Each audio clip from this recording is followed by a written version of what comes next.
21 News is your place for politics. Local voters will decide several races and issues at the ballot box this November 4th. We're spending 5 minutes at 5 with the candidates right here to help voters decide on Decision 2025. Incumbent Steve Yakavone is running for Boardman Trustee. He is vying for one of the 2 seats against 3 other candidates, and he joins me here now. Thank you for taking the time. Thank you for having me. Yes, so in March you were appointed to this role, and you are the first person to be appointed in Boardman in 15 years. So tell voters a little bit about your experience so far in that process, how excited you were to start. Yeah, so it's been a crazy year for me.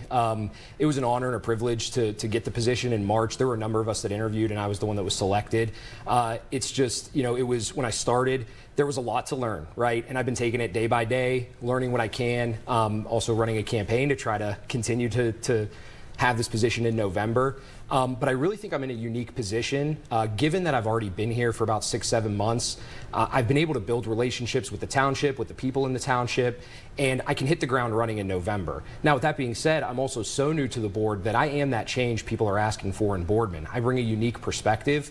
I bring fresh ideas. I have a young family. So I am that change that people want to see in Boardman, while also having that background of relationships that I've built. My background as a criminal prosecutor has really kind of set me up for success with this position. For the last 10 years, I've been in courtrooms fighting for justice for families, for victims.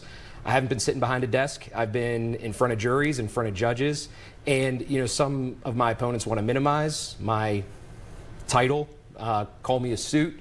I'm not a suit. I wasn't a suit to those victims. I wasn't a suit to those families that I achieved justice for. I've dedicated my career to standing up for victims, to standing up for families, and I want to do the same thing for the people of Boardman. What would be your top goals if you are to maintain this role? What do you want to start working on day one? Yeah, so obviously with my background, one of the biggest things is supporting our first responders in Boardman. I've worked with a lot of jurisdictions throughout my career, and we truly have some of the best first responders in Boardman. We started the Smith Foundation, the First Responder Wellness Center, which is going to be opening up here pretty soon in Boardman, and that's going to be a fantastic facility for first responders. I was a part of that, and it's just something very rewarding to be a part of. Also, I drive through Boardman. It's not vacant. There's a number of stores that are businesses that come to Boardman. You drive down 224, there's businesses all over the place. It's not vacant storefronts. Our zoning laws are updated. They were updated in 2021. And what I want to do is continue making Boardman a premier place for businesses to come and grow. We have a number of projects that are taking place or have been completed in Boardman Township. Kampai Sushi, Red Plum is going in. We have expansions in Southwoods. The Window World, R&J Trucking, those expansions, those businesses come to Boardman because of the relationships we have been able to build on the board, and I want to continue those relationships and be a viable option for those businesses to come to Boardman. And how about the residential areas? Anything else you want to work on? I know the flooding is also an issue that's ongoing, something that a lot of folks are, watching. Absolutely, yeah. Flooding is a huge issue in Boardman. We actually tomorrow morning are having a ribbon cutting for the Forest Lawn Stormwater Park, which has been a huge reprieve to a number of houses in Boardman Township. That park has worked phenomenally. It came at no cost to the taxpayers, and those sorts of government-funded infrastructure are the things that we need to look at, that this board has been looking at and has been able to be successful in obtaining. And I want to continue looking for those grants, looking for that government money, so not putting a burden on the taxpayers and able to provide that infrastructure. We've got that $24 million budget that Boardman Township had in 24. $16 million of that came from property taxes. Yep. With rising inflation and really it becoming difficult for people to buy homes, I'm curious, do you think something needs to be done with the property tax rate at this point?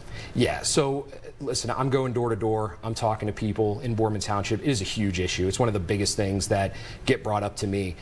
I want the people of Boardman to know we understand and are aware of what a burden this is for the taxpayers. I have a young family. My property taxes were spiked when the reassessments came out, and we have been taking steps to talk to our local leaders. The rub for us is that our funding only comes from property taxes, right? That's those services that people have come to expect in Boardman, the police, fire, roads, zoning. We hold those at a high standard, and we want to continue to provide those, but our only funding is property taxes. So how do we fix that? Well, we go to our state legislators and say, hey, What can we do to change the Ohio Revised Code? We have to follow the law, right? What can we do to change the Ohio Revised Code to allow us to look at alternative sources of funding? And we have been in communication with those leaders about options we have for Boardman Township. All right, got it. Well, thank you so much for joining us for 5 minutes at 5. Appreciate your time. Thank you so much. It was an honor to be here.